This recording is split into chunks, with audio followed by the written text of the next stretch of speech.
certificate. Iba yung may typo. Typo. Iba halimbawa, doon sa kanilang pangalan, ang pangalan ko halimbawa, Angelica. Diba? Pangalan ko Angelica. Pero ang nakalagay doon, Angelina.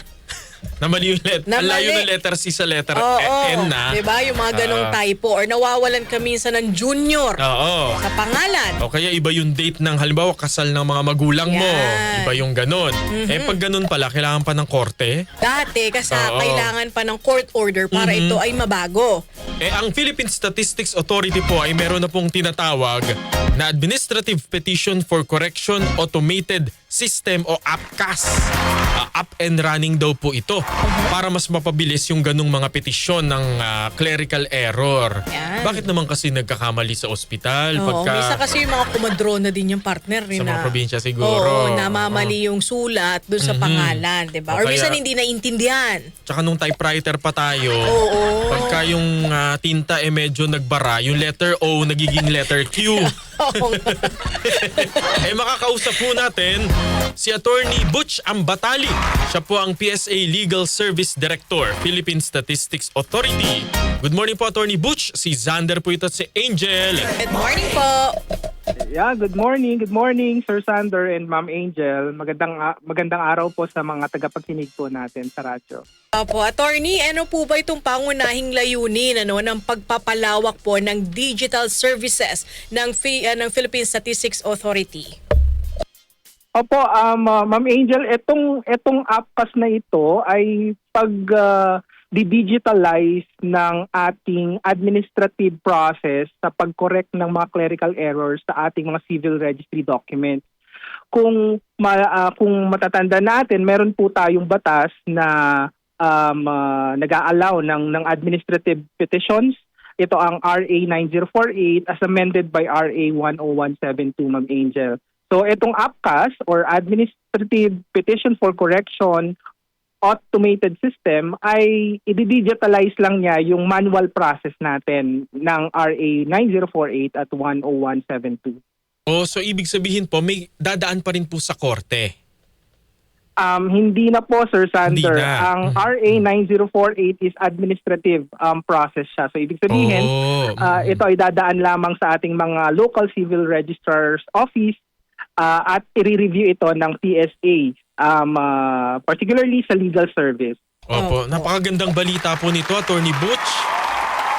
Opo, Sir Sander. Opo, pero kinakailangan po bang dalhin pa ng pisikal yung dokumento or dahil nga digitalized na, okay na rin i-upload online? Online na lang. I-proseso online.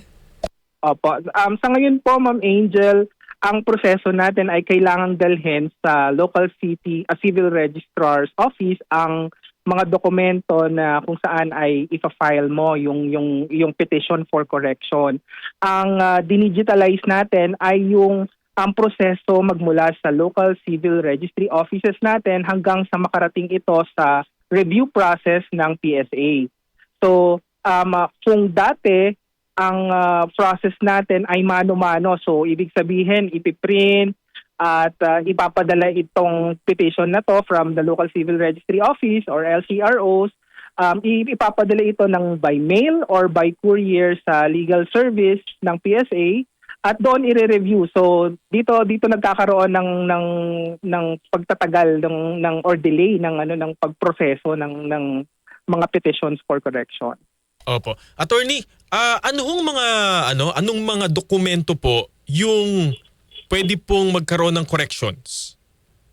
Opo, usually ang mga pinakamarami nating nare-receive ay mga corrections sa Certificate of Live Birth o yung tinatawag nating birth certificate, no. Pero pwede rin tayong mag-correct ng mga kamalian, clerical errors doon sa marriage certificate at saka death certificate. Opo. Anong mga errors po ba usually yung kailangan pong ipakorek or yung mga kadalasan pong mali? Opo, ang ina-allow ng RA 9048, Sir Sander, ay ang mga clerical errors, kunwari yung sinabi nyo kanina, yung wrong spelling, yung may mali ng date ng marriage, something like that. Pero pwede na rin tayong mag-correct ng first name. So meron tayong tinatawag na change of first name Kunwari, ang ginagamit mo na pangalan ay Angel, pero doon sa birth certificate mo pala ay Angelina ang nakalagay. So po pwede itong i-correct or palitan under RA 9048. Pwede rin tayong magpalit ng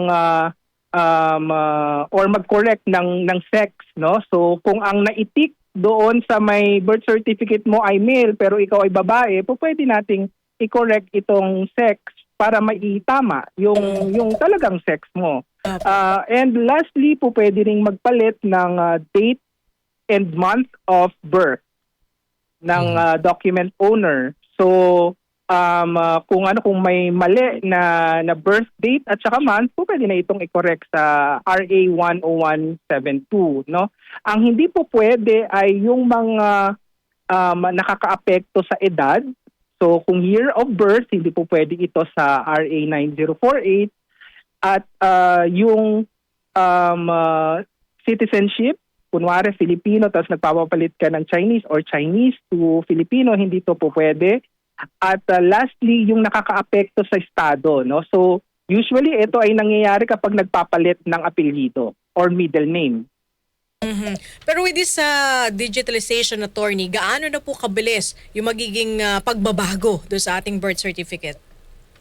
Oo, Ma'am Angel, just to have a context, no, this kapag nasa manual process tayo, it would take around 6 months yung processing or more.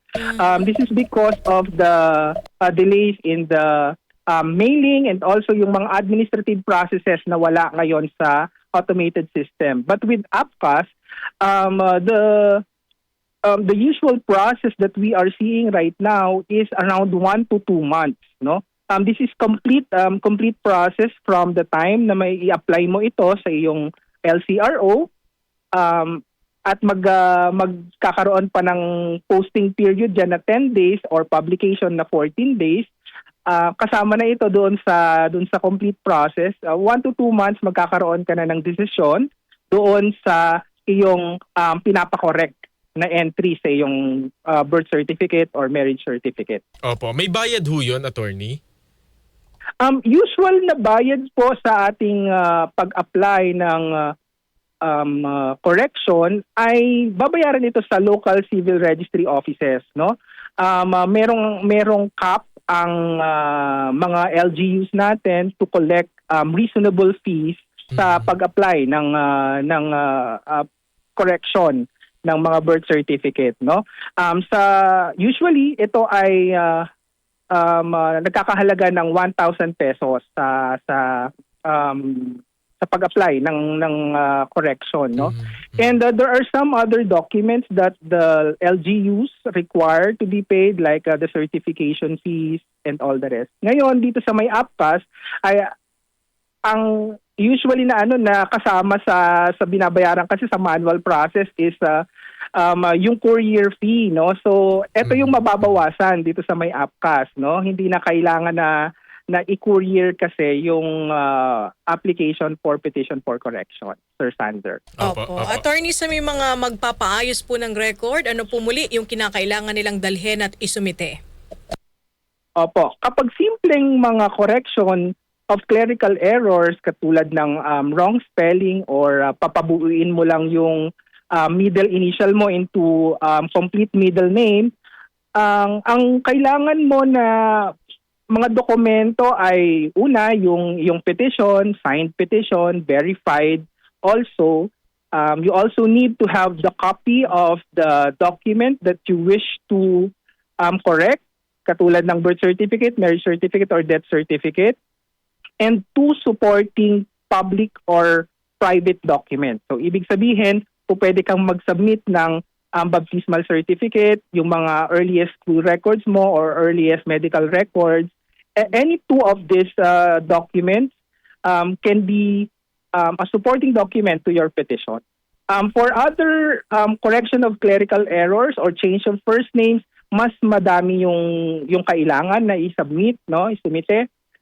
Meron lang madadagdagan like if you have change of first name na petition, you need to have an NBI clearance and police clearance just to check lang po kung kung merong tinatakasan tinatakasan na liabilities, no, doon sa sa pagpapalit ng pangalan. Opo. Maraming salamat po, Attorney Eliezer Butch Ambatali. Thank you po, sir. Thank you po. Thank you, Ma'am Angel. Thank you, Sir Sander. Sa uulitin po. Apo, at maraming salamat po sa PSA. Ayan, si Attorney Butch Ambatali po ang kanilang Legal Service Director.